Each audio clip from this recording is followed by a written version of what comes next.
contrário, ele enfrenta ao Senhor. Onde está o teu irmão, Caim? Ah, por acaso eu sou o guarda-costas do meu irmão? E eu lá vou saber? Sei não. Veja a petulância e a resistência. Fica mais uma vez constatado que ele abriu as portas do seu coração para que o mal pudesse ali se instalar. Veja o que Deus fala. E Deus prosseguiu: que fizeste? A voz do sangue do teu irmão está clamando a mim desde a terra.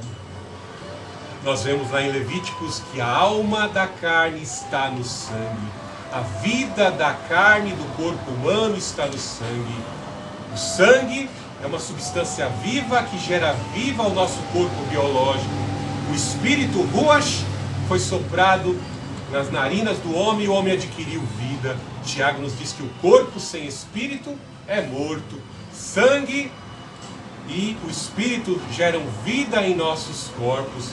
Veja que a alma, o sangue do Abel foi derramado. Aqui nós vemos uma figura de linguagem que tem um sentido muito literal, se nós formos a fundo do que significa isso. Porque nós vemos lá, quando houve a queda de Adão e Eva, Deus disse: maldita será a terra por tua causa.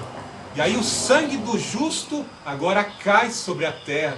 Talvez teve a sua cabeça ali esfacelada, destruída, crânio quebrado pelo golpe que Abel recebeu. O sangue foi derramado. A terra que estava maldita agora estava sendo irrigada com o sangue do justo. O juízo sobre a serpente, né? A serpente agora comeria o pó.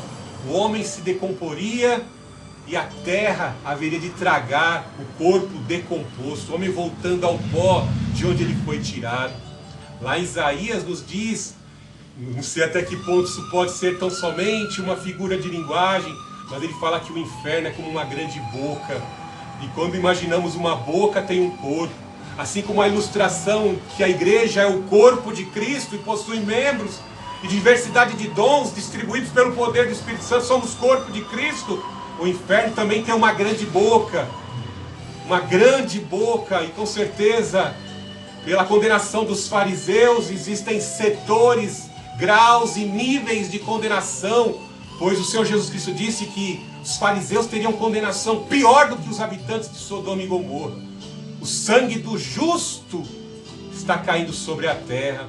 Vemos na parábola do rico e Lázaro que os anjos vêm recolher a Lázaro e colocá-lo, os dois descem ao Seol, mas Lázaro é levado a um local mais alto, onde há refrigério, onde estão ali os amigos de Deus, como foi Abraão, e o outro está lá numa chama em tormento.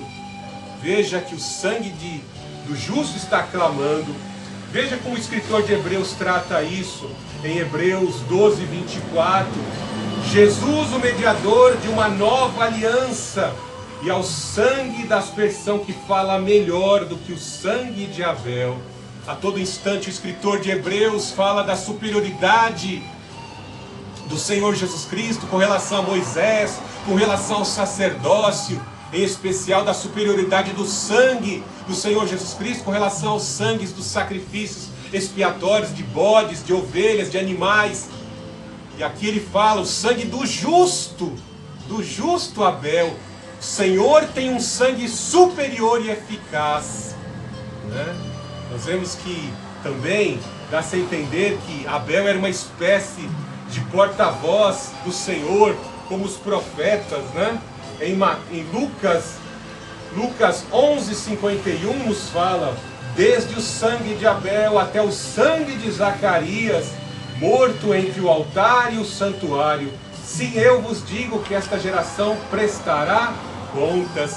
Dá-se a entender que, por ser justo e temente a Deus, ele falava acerca de Deus e exortava acerca dos preceitos de Deus para os seus filhos, para o seu clã, para os da sua família, da família de Adão e Eva ali, acerca do pecado e da santidade, como os profetas assim faziam no Antigo Testamento, e que muitas vezes muitos profetas, por falarem a verdade, como o Senhor Jesus Cristo, foram vítimas de conspiração.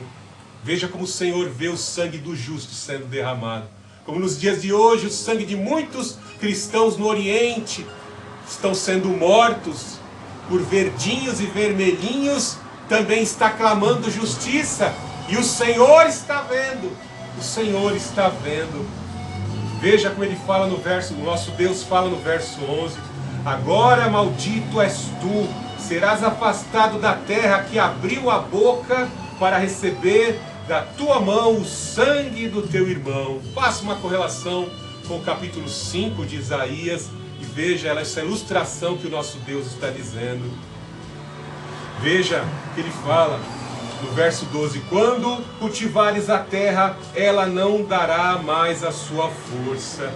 Veja que sobre a vida de Caim seria imputado alguns juízos, como foi imputado alguns juízos sobre Adão, que é o nosso cabeça federal, ele que vai instalar, vai produzir a humanidade. Todos somos filhos de Adão. Veja que a atividade da terra, a atividade lucrativa de sobrevivência de Caim seria afetado. Quando cultivares a terra, ela não te dará mais a sua força. Aqui vem algo muito profundo, porque Caim cometeu um homicídio. E nós vemos que o Brasil tem uma maldição terrível por conta do elevado índice de homicídios. Chegamos aí a marcas de 70 a 73 mil homicídios por ano. Parece cenário de guerra. Uma população desarmada enfrenta os manos fortemente armados. Mais de 70 mil homicídios por ano. Tanto sangue sendo derramado traz maldição. Por isso que nós vemos muitas vezes a miséria se instalando no Brasil, como está se instalando nesse ano. Miséria! Deus criou a terra para dali ela entregar ao homem a riqueza. O homem dominaria a terra, exploraria a terra, ela geraria riqueza. Mas agora Caim está debaixo da maldição. Primeiro assassino. A terra não vai dar mais com muita força. Você não vai prosperar. Veja como Deus sabe quem Ele está punindo. Veja, para receber da tua mão o sangue do teu irmão, no verso 12. Quando cultivares a terra, ela não dará mais a sua força. Serás fugitivo e vagarás pela terra, como um vagabundo andarilho ameaçado de morte. Como se a fotografia dele estivesse espalhada por todos os postes, espalhado nas redes sociais. Criminoso, assassino, matem-no.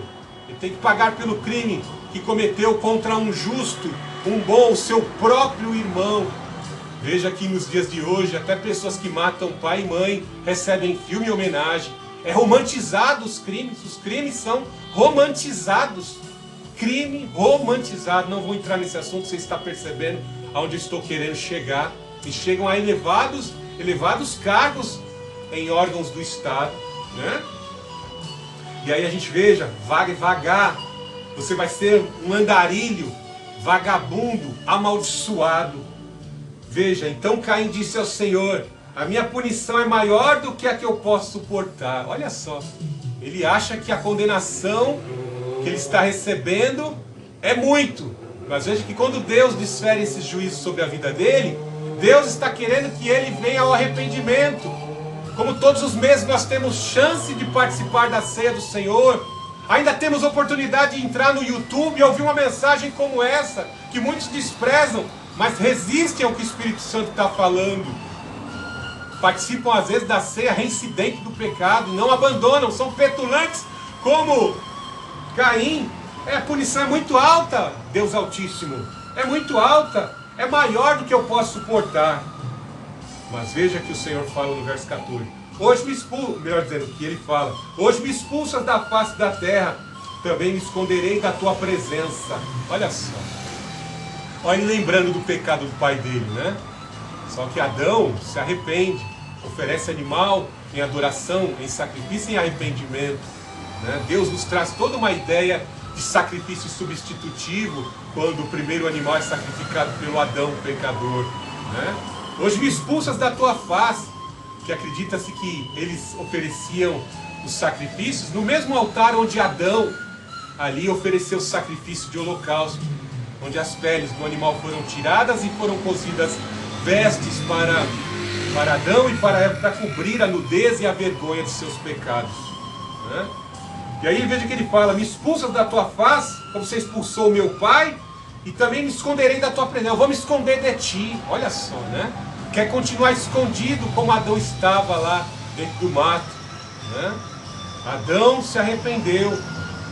E aqui nós vemos o quê? Um Caim, eu vou me esconder da tua face, não quero mais te ver. Está cheio de gente assim, com petulância e rebeldia.